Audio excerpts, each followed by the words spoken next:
Olá, iniciando mais um programa Diálogos com Wanderley Nunes. Hoje nós temos o prazer de receber no programa. Na verdade, nós estamos aqui invadindo o escritório de advocacia do Dr. Humberto Bogliosa, advogado criminalista, também escritor, e outras coisas que virão aí, ele vai falar aqui nesse bate-papo conosco. Humberto, como você me pediu para lhe chamar, né? Humberto, prazer muito grande. E se apresente aí para o nosso público. Wanderley, aqui é um homem que vive da advocacia, que tem amor pelo que faz e tem um olhar de humanidade para com a vida forense, porque quem realmente bate na nossa porta são aquelas pessoas que descalças, são aquelas pessoas que não têm oportunidades e normalmente é o discriminado e rejeitado pela sociedade.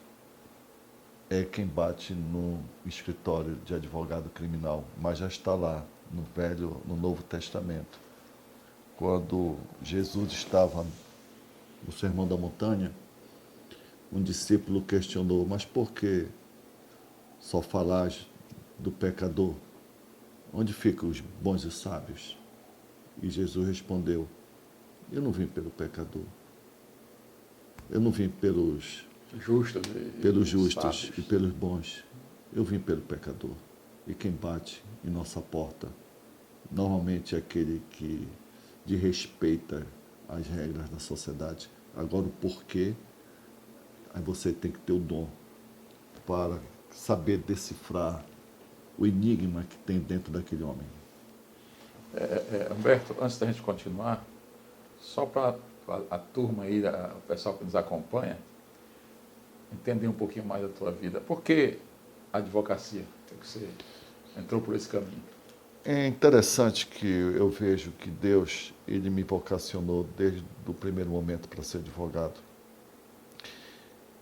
E eu consegui vencer o medo criança, pois eu sou filho da Cidade Velha. Minha mãe era muito religiosa, ela me levava na igreja da Sé, do São João, do Carmo. E eu, nas primeiras passo a passo da leitura, eu ajudava na igreja para ler a primeira palavra, a segunda palavra. Então, ali já venci meu medo. E na minha época, eu estou com mais de 50 anos, tinha os testes vocacionais. Eu estudava no Colégio Salesiano do Carmo. E sempre o teste vocacional dava para a área das humanas. Então, eu vejo que eu fui o escolhido para ser advogado. Já estava designado por Deus, primeiro por vencer o próprio medo. E segundo, por eu ter nascido praticamente dentro de uma igreja. Essa junção, né? Sempre perto do povo, do público, rodeado de gente. E com essas, você coloca muito nas nossas conversas aqui em off, muito essa questão, né? Do povo e da fé, que eu achei muito interessante essa sua visão.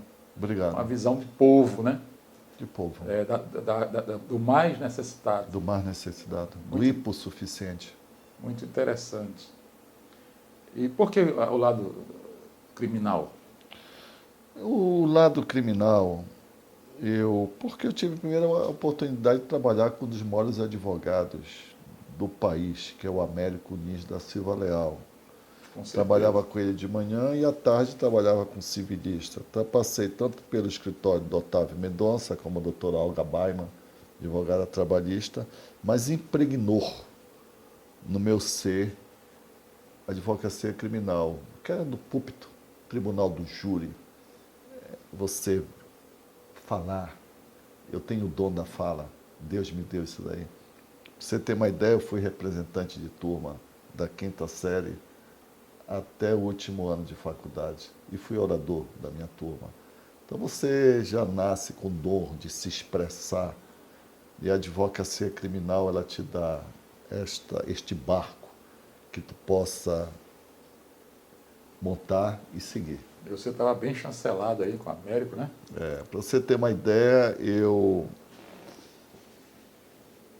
quando eu me formei em 94, peguei a carteira de advogado em 95, tinham poucos advogados, não saiu no estado do Pará 400 advogados entre o SESEP, depois o NESP e o NAMA e o FPA. Eu fiz mais de 50 tribunais do júri como assistente, como estudante de direito. E isso na década de 90. Meu primeiro júri foi em 1990. Eu tenho mais de 1000 júris realizados em todo o Brasil. E se você me perguntar do meu espírito, Bulhosa, como é teu espírito? É como se eu estivesse entrando na faculdade agora, de tanto amor que eu tenho pela minha profissão. Eu não me desanimo. Eu todo tempo estou me renovando. Daí as razões dos livros que surgiram. Quer dizer, cada dia, cada júri, um novo desafio, e é como se você estivesse iniciando, é assim que você se sente. Eu me sinto, porque às vezes o jovem se sente amedrontado no mercado da advocacia. Não tenho medo. Só basta estudar mais do que os outros. Todos os dias, há mais de 35 anos, eu acordo entre 4 e 4 e meia da manhã para estudar. Nunca deixei de estudar um dia Olha sequer. só essa frase. Meus alunos também aí da hermenêutica, basta estudar mais do que os outros. Eu me lembrei, uma vez que perguntaram para o Mike Tyson, quando ele estava no auge, perguntaram, eu li até numa revista dessa, você fez, Veja. Eu estava até em Natal, no Rio Grande do Norte, na casa da minha tia, e ele tinha uma assinatura da revista, e eu vi, né, o Homem de Ferro lá na capa, e aí o repórter pergunta para ele isso. Por que você está nessa situação de campeão, você não tem adversário? Ele disse, é porque enquanto meus adversários estão dormindo, 4 horas da manhã, eu já estou treinando. É o treino. Ele tinha o talento, a capacidade, mas ele tinha o lado dele de ver, enquanto ele viveu isso, eu vou para cima e eu vou aperfeiçoar, foi o que você falou aí, vou aperfeiçoar o talento que Deus me deu e vou exercitar isso a cada dia, na prática, como se fosse algo sempre novo, um novo desafio. Isso é muito bonito de se ouvir. Né? Muito obrigado. Muito bonito de se ouvir. Me diga uma coisa, Humberto, e sei que você deve ter muitos, né? Muitos júris que você lembra e que foram, assim, algumas vitórias que você teve, assim, espetaculares, coisas que você conseguiu reverter. Qual foi, assim, me cita pelo menos um ou dois aí que foram interessantes para você. Foram vários júris. Tenho certeza disso. Foram vários júris. Eu sempre costumo dizer que o júri mais importante é o próximo, em respeito àqueles que sempre me procuraram. E teve um júri, que eu vou falar deste júri especificamente, por causa das redes sociais. Quando começou as redes sociais, não sei se você lembra do caso do Anjo Vingador. O Anjo Vingador conheceu uma moça através do YouTube. A Bruna, caso Bruna, trocou conversa com ele sobre legião urbana. Acho importante esse júri para a sociedade que está nos ouvindo. Ela foi até a casa dele, ele matou ela, esquartejou e colocou no Iamá da Praça. Lembra desse crime? Sim, sim. Caso Bruna. Saco de lixo lá, não um fez? rapaz que estudou a vida inteira nos melhores colégios de Belém. A polícia não conseguiu chegar nele e ele se identificou como um anjo vingador. Eu, em conversa com ele depois, perguntei por que você se apresentou para a polícia, praticamente se deu para ser preso. Eu ia matar mais pessoas, porque eu não conseguia lutar contra aquelas vozes dentro de mim da psicopatia. Então eu acho importante esse caso, Vanderlei, porque a gente vê hoje todo mundo de cabeça para baixo, olhando os celulares, ninguém mais levanta a cabeça para as criancinhas, nossos filhos, sobrinhos e netos, e nós adultos disciplinarmos isso. Porque no nosso tempo, eu sou do interior do Marajó, era o alô, alô interior do Ami Silva, alô, alô interior que chegava a informação. Depois a televisão, minha mãe falava, isso vai te emburrar. E hoje, com tanto ataque de informação, nós estamos vivendo uma sociedade falida de valores. E isto me preocupa. Então, eu quero destacar, dentro de tantos júris que eu fiz, esse especificamente por ser atual. Sim. Por ser atual. Um alerta que você está dando aqui para a sociedade. Com certeza, muito importante. Mas tem um outro assim que você lembra que a situação estava difícil E você conseguiu ter êxito? Tem muitos. Eu te digo agora que me falta a memória. Eu, no caso do Eldorado dos Carajás, que eu trabalhava com o Américo Leão, eu manuseava aqueles processos do caso Eldorado, e, por sinal, o filho do Coronel Pantoja foi da minha turma. Mas eu não cheguei a atuar especificamente no júri. Mas eu trabalhei nos bastidores daquele júri que o Américo combinou com a absolvição do Coronel Pantoja. Isso foi um processo muito importante para a advocacia em si. Qual foi o ponto aí, chave, para vocês conseguirem O vencer? ponto-chave ali do caso, todos os projéteis que foram encontrados no corpo das vítimas não eram dos policiais. Todos os projéteis encontrados não saíram da arma Isso dos é um policiais. dado bem importante, realmente, né? Não saíram da arma dos policiais. E ali teve outra situação. Por que o coronel, se ele recebeu ordem do secretário da época, que recebeu ordem do governador, por que tem que ser condenado só o coronel por debaixo? Isso tudo foi argumentado. E não deu outra. Tem que dar absolvição. Eu advoguei por Raifran, no caso, aquele que matou a irmã Dorothy Steng. Sim. Só que o caso do Raifran, eu não atuei no caso dele na casa do Dorothy, já vinha defender o Raifran, depois dele já em livramento condicional, veio a matar de novo. E aquele cidadão está preso, pegou uma condenação altíssima. Você vê nele a tranquilidade. Ele fala com você como se nós estivéssemos falando aqui. Maior tranquilidade. Então, realmente, a sociedade é como no jogo de xadrez que está aqui no meu livro, Cirineu. Como é que você falou agora nessa questão, só um minutinho. Essa questão você falou que ele fala com tranquilidade. Tranquilidade da frieza. É isso que eu ia Da perguntar. frieza do homem. O que é que você acha disso? Da frieza do homem, como muitos homens que vêm aqui, que passam por aqui, milicianos, que é o Estado que está às margens do oficial. Uma vez eu perguntei para um miliciano, por que tu é miliciano? Audiência de custódia, doutor.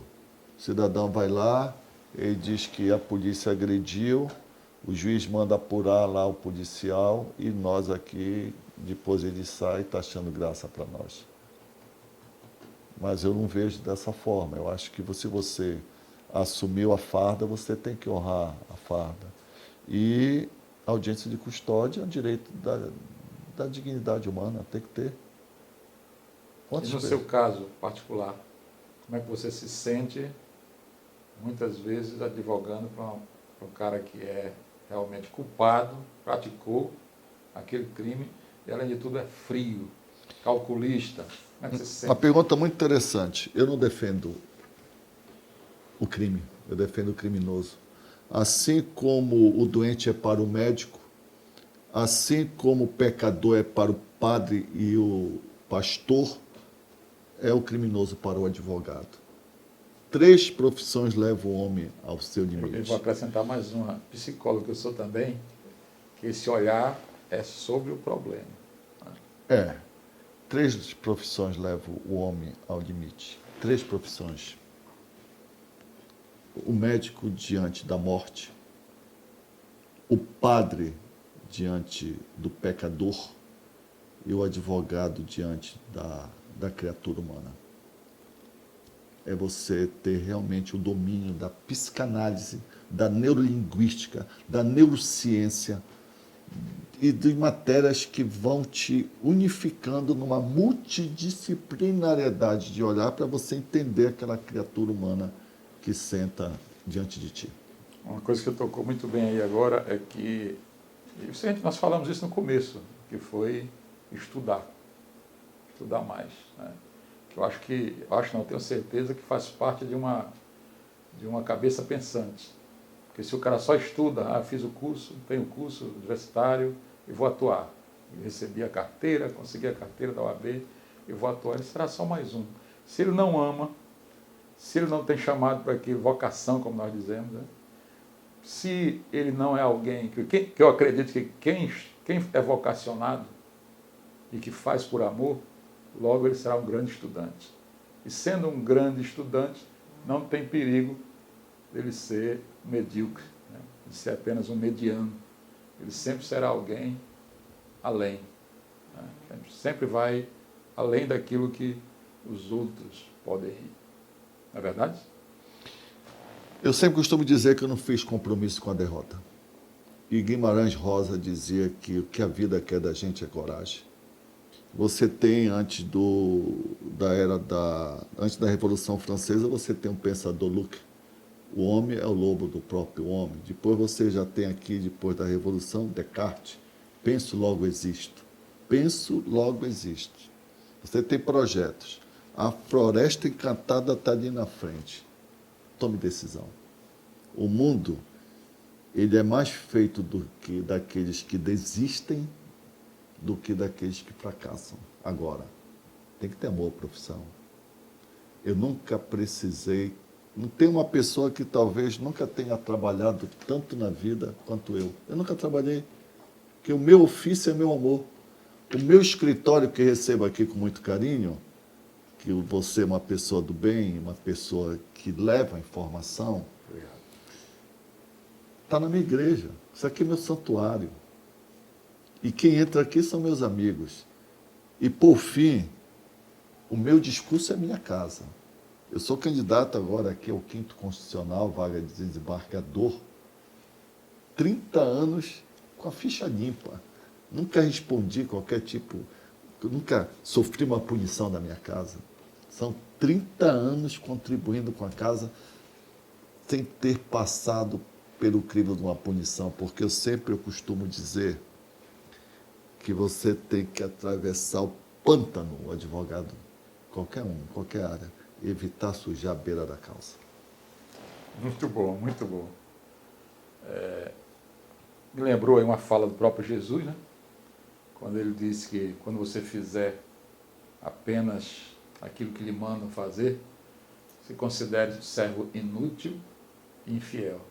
Porque o servo útil, fiel, faz o que o seu Senhor manda e faz muito mais. Olha, nós temos mais, a gente volta já já.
De volta com o seu programa Diálogos com Vanderlei Nunes, recebendo hoje o doutor Humberto Boilhosa, advogado criminalista e também escritor, que nos dá o prazer de estar conosco aqui. E eu quero já, nesse retorno aqui, falar um pouquinho sobre as obras literárias do Boilhosa. Como foi que foi despertado? Como é que surgiu o escritor? Nós vivemos há pouco tempo atrás uma grande hecatombe, uma carnificina mundial, que foi a Covid.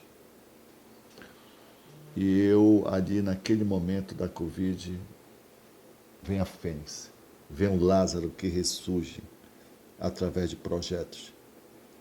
E dali eu começo a fazer as primeiras incursões na imersão jurídica, que é justamente levar para o jovem e para o advogado já a largos passos, que passou a Covid e que a gente possa ter projetos, passou o medo. Mas o que me assusta é que a Covid passou e parece que as pessoas ficaram até pior como seres humanos. E o cadáver ali próximo de nós. Então, o primeiro projeto foi com o livro Reinventando Caminhos. Reinventando Caminhos, que está aí, que eu lhe É esse apresentei. aqui, né? Reinventando Caminhos é justamente você ter projetos, você acreditar em si mesmo e procurar melhorar como criatura humana. E eu ali me vi como sou um advogado abençoado e conquistei o que eu quis na minha vida, que eu projetei lá atrás, eu resolvi contribuir com aqueles que realmente buscam o conhecimento, o pouco que tanto que Deus me deu. É um pouco de uma forma de ser um condutor para a juventude da necessidade de ter projetos e a leitura permanente. Isso é muito importante, porque você falou ainda há pouco sobre que você até achava, esperava que as pessoas sairiam melhor, né, da Covid. E é interessante que outra coisa que a gente tem falado muito aqui da Bíblia de Jesus, e que a Bíblia deixa muito clara essa questão de que os milagres, ou seja, as experiências grandes experiências, como um sofrimento muito grande, a pessoa sai de lá, ela só faz diferença na pessoa se dentro dela já tiver algo que foi feito por Deus. Porque a experiência, por experiência apenas, ela é esquecida. Nós temos a memória muito curta.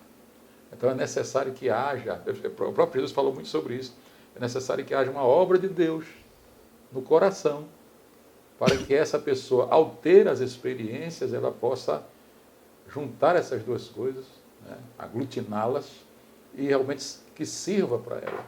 Senão será só uma experiência efêmera, já foi, já passou. E é o que aconteceu, que é isso que a gente fica assim pensando, poxa, como é que as pessoas saíram de uma experiência tão terrível como foi a Covid e a pessoa parece que sai pior, mais rancorosa, mais vingativa e tantas outras coisas terríveis. Mas é porque falta algo dentro, que é, vamos chamar de formação, e a gente pode chamar de formação espiritual também. É isso? É a compreensão. Eu sempre costumo dizer, Vanderlei, que está lá séculos atrás, milênios, no oráculo de Delfos, está escrito: conhece-te a ti mesmo. Dali tu parte. Quando você passa a conhecer a si mesmo, você não olha para o lado e você procura a partilha, que já vem com o Novo, tem o Velho Testamento e o Novo Testamento, que é a visão cristã da partilha. É você partilhar o que você tem, porque você só dá o que tem, meu amigo. Você dá aos outros o que você tem. Minha mãe falava muito isso, meu filho, a gente só dá o que tem. Esta frase, só dá o que tem, eu passo a compreender a criatura humana. Que está aqui no meu segundo livro, o caso do Creonte, que era tio, melhor amigo e cunhado de Édipo Rei. Foi o primeiro a traí-lo. O Khalil Gibran, que é um escritor que eu gosto muito, libanês, tanto que meu filho mais velho tem o nome dele, Gibran. E ele diz uma frase interessante no livro Areia e Espuma.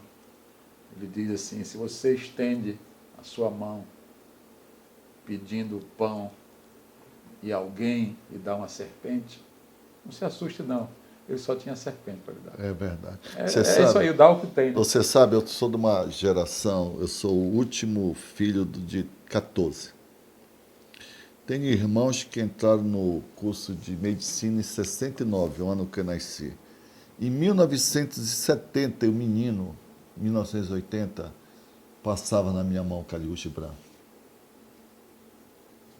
Passava o Profeta, Espuma, que meus irmãos, nós somos das letras, todo mundo é formado, então já nasci nesse ambiente literário. Sim, sim. Então não tinha como dar errado.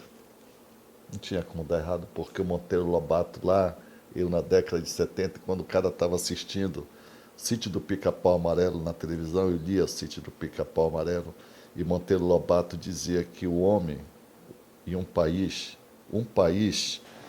ele é Homens e feito livros. de livros e homens. Homens e livros, né? Então, eu acredito que eu sou um projeto que não tinha como dar errado. Que eu nunca desviei o Esse curso. detalhe aí que você colocou muito bem. Antes de ir para a TV, você já tinha visto, né? Já tinha lido. Eu tô com uma coleção ali do Sítio do Pica-Pau Amarelo, tá ali em cima, que quando eu era criança. É um humorista, até agora me deu um brancozinho. Lembra dele que é advogado, que faleceu na Covid? Eu fui entrevistá-lo uma vez, Epaminondas Gustavo. Fiz muitos júris com ele, era juiz. Cláudio Rendeiro. O Cláudio Rendeiro. E o que abriu o nosso papo, porque ele estava assim meio reticente quando eu fui conversar com ele, e aí terminou que a gente nem fez a entrevista, mas nesse dia eu visitei, e ele estava meio fechado e tal, porque botaram aquele negócio de religião no meio, ele estava meio assim, que ele não queria falar sobre o assunto. E aí, não sei como foi, eu entrei com ele e citei o Khalil Gibran.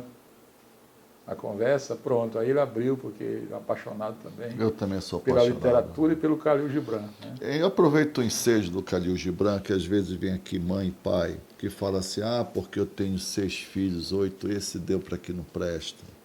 Khalil Gibran diz que os pais são como o arco. E os filhos, cada um é uma lança. No profeta, procura né, o seu caminho. Isso. Então é muito importante esse domínio da literatura universal. E eu uso aqui em Khalil Gibran. Eu falei Khalil Gibran para essa família Sim. da busca de cada filho. Sim. E aí nós temos esse livro que eu já comecei a gostar muito dele só pelos seus comentários. Tá? E aí nós temos o mais recente, né? Está já na segunda edição. Foi lançado dia 11 de abril. Esgotou as vendas. E já está na segunda edição. Segunda edição. Tá? E um livro muito legal. Até a apresentação do livro muito interessante. Agora o nome do livro. O Cirineu, Farol da Advocacia. Como é que surge o Cirineu? Por que o Cirineu? O Cirineu ele surge de um sonho. De um sonho que eu tive daquele homem que ajudou a carregar a cruz de Cristo. Eu fui pesquisar, que pouco se fala do Cirineu. Sim. É o Simão Cirineu, né? Cirineu. E eu ali passo a direcionar, através da minha experiência de 35 anos, que a advocacia ela tem que ter um viés de humanização, não um viés de mercadura. Você tem que entender a sua profissão como realmente que é designado por Deus. E é interessante que no Cirineu, eu bolei aqui a capa, aqui as colunas do Leviatã, do Estado Leviatã, com a sua dureza. Aqui a cruz do cidadão comum que bate nas portas da burocracia do Estado e que tem que ter o apoio de uma pessoa. E normalmente é o advogado, aquele que bate na Previdência Social, que bate no Fórum Civil, atrás do direito do consumidor, aquele que vai em busca da liberdade de outrem. E eu levo aqui para dentro do Cirineu vários livros atemporais. Clássicos, verdadeiros clássicos, né? Onde o advogado ele não defende o crime, pois o crime está na essência do ser humano. E se ele não tiver lá na base dele um direcionamento, ele vai desviar o caminho. Às vezes vem muitos pais aqui com vários filhos. Um não serve, dá dor de cabeça para esse pai. Aí eu falo assim, a nossa mão tem 5 dedos. Um é diferente do outro. Sim. Então esse talvez traumatizou, o outro não. Né? E o Cirineu é isso. Tem as primeiras transgressões. Eu vou direcionar. E Deus esteve comigo aqui nesse livro. E Ele está comigo nesse livro. E Ele está conosco aqui agora. E qual é o momento desse livro aí que você destacaria, que você acha assim mais importante para você? Logo na introdução. Na introdução já prende o leitor. Tanto que esse livro saiu parece água. Porque eu levo já a paleontologia da origem humana, da origem da natureza humana, depois eu vou para o lado hebraico-cristão.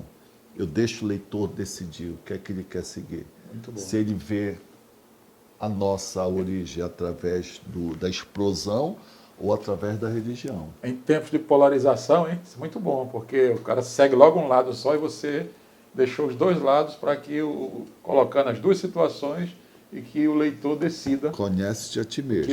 o que ele quer. Muito bom. Esse livro aqui, eu desenvolvi ele dentro de uma visão do existencialismo. Eu não olhei aqui o naturalismo muito embora esteja aqui Madame Bovary. Mas eu também não levei para o realismo de Eça de Queiroz nem Machado de Assis, porque também está aqui. Eu levei para você se autoconhecer. O existencialismo de Freud, de Nietzsche, é por aí. Sim, sim. Tem todo um estudo dentro desse livro. E agora, já a segunda edição. Segunda edição em uma semana. Em uma semana esgotou todos os exemplares. Quer saber quantos foram? 600 exemplares em uma semana. Aí eu lhe pergunto, senhor, como é o nome da fé? Deus não está aqui conosco nesse livro? Com certeza, com certeza. O ajuntamento de tudo aquilo que a gente falou desde o início, né? O ajuntamento de tudo aquilo que foi construído no seu coração, no seu interior, na sua essência. Detalhe, eu tenho mais de 8.000 palimpsestos, opúsculos, livros, papiros. Livro que eu me lembrei que eu li em 91, 89, eu fui pesquisar, não encontrava dentro dos meus livros, das minhas estantes. Aí, de repente, eu passava dias e dias atrás desses livros, eu entrava no meu escritório e o livro praticamente estava na minha frente. Então teve a mão dos espíritos de luz, de Deus, do Espírito Santo. Me diga uma coisa, você sempre falou de muitos livros, você sempre volta a esses livros, porque eu tenho muitos livros também. De vez em quando eu digo, livro tal, que eu li em tal época, eu quero Eu sempre volto. rever. Eu tenho a catalogação de tudo que eu leio porque eu faço um diário. Eu tenho aqui anotado na minha cabeça a capacitação para escrever uns 30 livros. Que eu anoto a data, o dia, a hora que eu começo a ler o livro. E vou até... Aí depois eu faço as minhas anotações. Por isso que eu lhe digo que eu tenho a capacitação, porque eu tenho mapeamento geográfico dos livros que eu já li. Mas você também, eu leio também bastante, até ultimamente achando que eu estou lendo menos, mas eu tenho um negócio comigo, tem muito, eu vou lhe perguntar se acontece com você a mesma coisa. Leio muitos livros, tem muitos livros que por exemplo, tem livro que eu comprei, estava vendo um livro, estou lendo um livro agora que eu comprei ele há 5 anos, agora que eu estou lendo. Acontece isso comigo, acontece comigo. Agora tem livros, como você colocou, Khalil Gibran, é um livro que permanentemente eu estou em consulta e cada vez que eu leio Khalil Gibran, eu tenho uma visão diferente de Khalil Gibran. Maravilha, né? Agora tem um detalhe, eu tenho 8.000 livros. Se o livro não se adaptar ao que eu busco, eu abandono ele, porque ele não é meu amigo. Agora, temos algo em comum também, acho aqueles que eu gosto, eu gente. dou. E todos os meus... Você está vendo uma estante aqui com alguns 1.000 livros, aí 2.000 livros. E não é uma estante de coluna de livros. Eles foram, não é lombada, eles foram usados. Se meus descendentes, um dia, quando eu partir, pegarem os meus livros, vai falar, poxa, papai leu esse livro, meu avô leu. Que eu faço anotações nos meus livros. Eles não estão aí só como decoração, né? Não, eles são consultados. Faz parte da sua história. Faz parte de quem você é, de quem você se tornou. Faz parte das minhas asas. Quem lê tem asas. Quem não lê vive um mundo só. Quem lê vive várias épocas. Como diz aquele pensamento já bem popular que diz que se eu enxerguei mais longe, é que eu estava um ombro de gigante. Isaac Newton. Muito bem. Está no Sirineu, sabe? Rapaz, você, além de você ser bom com as palavras, você é um bom vendedor, ainda que de forma bem discreta. Não é que eu seja bom vendedor, é porque Sirineu, realmente o Sirineu... Não, mas tudo que é bom se vende, Olhosa. Tudo que é bom se vende. Mas Vanderlei, eu vou lhe falar uma coisa. Você, na sua pregação da sua igreja, você vai usar o Sirineu. Ah, com certeza. Eu vou usar o Sirineu, eu vou usar também o Reinventando Caminhos. Mas o Sirineu, ele é diferenciado. E se você estiver numa sala de aula, onde você estiver, numa palestra, você está lá. E no tribunal do júri, e numa petição está o Sirineu. Porque o Sirineu realmente é um mapeamento de direcionamento das grandes navegações. Bulhosa, como é que a gente faz para encontrar você nas redes sociais? Fala ali pra aquela câmera. Instagram, Boulhosa Humberto. Boulhosa Humberto. Por sinal, você está hoje aqui no dia 23 de abril de 2025, no lançamento oficial da minha candidatura ao 5º Constitucional, vaga do Tribunal de Justiça para desembargador, que cabe à Ordem dos Advogados do Brasil. Você já está nos abençoando. Eu já vou dizer o negócio aqui, olha para cá. Eu quero ser convidado para a comemoração, tá? Se for da vontade de Deus, vai, com certeza.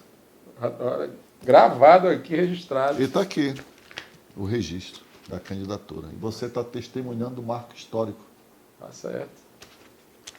Por isso é que eu já estou me autoconvidando para esse momento, para a gente registrar também aqui. E eu lhe digo programa, mais, eu me sinto, como eu sou leitor compulsivo, preparado para qualquer cargo. Que bom, que maravilha. Que eu desenvolver meu tirocínio justamente para isso. E ter a sensibilidade que tem que ter ou um advogado, ou um julgador, ou um administrador. É uma coisa muito importante, porque tem gente que fica usando o tempo todo a falsa modéstia. Mas quando você sabe que você tem, se você nega aquilo que você tem, do mesmo modo você se torna igual o cara que é e usa de falsa modéstia. Você se torna também alguém que não está sendo verdadeiro. Então, se você sabe quem você é, você se conhece, né? Conhece a ti mesmo, como já foi citado aqui, você realmente tem que encarar a situação e dizer, eu estou pronto e eu posso chegar lá. Eu me preparei. Eu nunca brinquei. Eu não fiz compromisso de ficar em beira de bar. Eu não fiz compromisso de ficar brigando de partido A ou B, ou de religião essa ou aquela. Eu fujo de confusão, porque enquanto alguém está discutindo que não vai resolver, alguém está estudando. E eu estou nesses que alguém está estudando. 99%, a meu juízo, é transpiração, 1% inspiração. Então, vamos lá, a verbe mental. Pessoal, bate-papo excelente. Infelizmente, nós temos que terminar, mas eu quero agradecer ao Bulhosa por esse momento muito especial. Acredito que todos nós aprendemos muito aqui e espero que a gente tenha outra oportunidade de estarmos juntos. Claro, eu acredito que teremos aí comemorando mais essa conquista, né, como desembargador. E eu quero desejar tudo de bom e dizer mais uma vez que foi um prazer estar com você aqui no seu escritório e tê-lo no programa Diálogos com Vanderlei. Vou deixar você com as palavras finais. Eu quero lhe desejar sucesso permanente, porque vossa pessoa consegue sair da ilha para ver fora da ilha, como já dizia Saramago, e que seu projeto seja realmente uma estrela, tenha uma estrela como guia, o norte a seguir, e que seus projetos como um professor a executá-los. É isso que eu desejo para o senhor. E parabéns. Muito obrigado. E assim terminamos mais um programa Diálogos com Vanderlei Nunes. Grande abraço. Até o próximo. Abraços.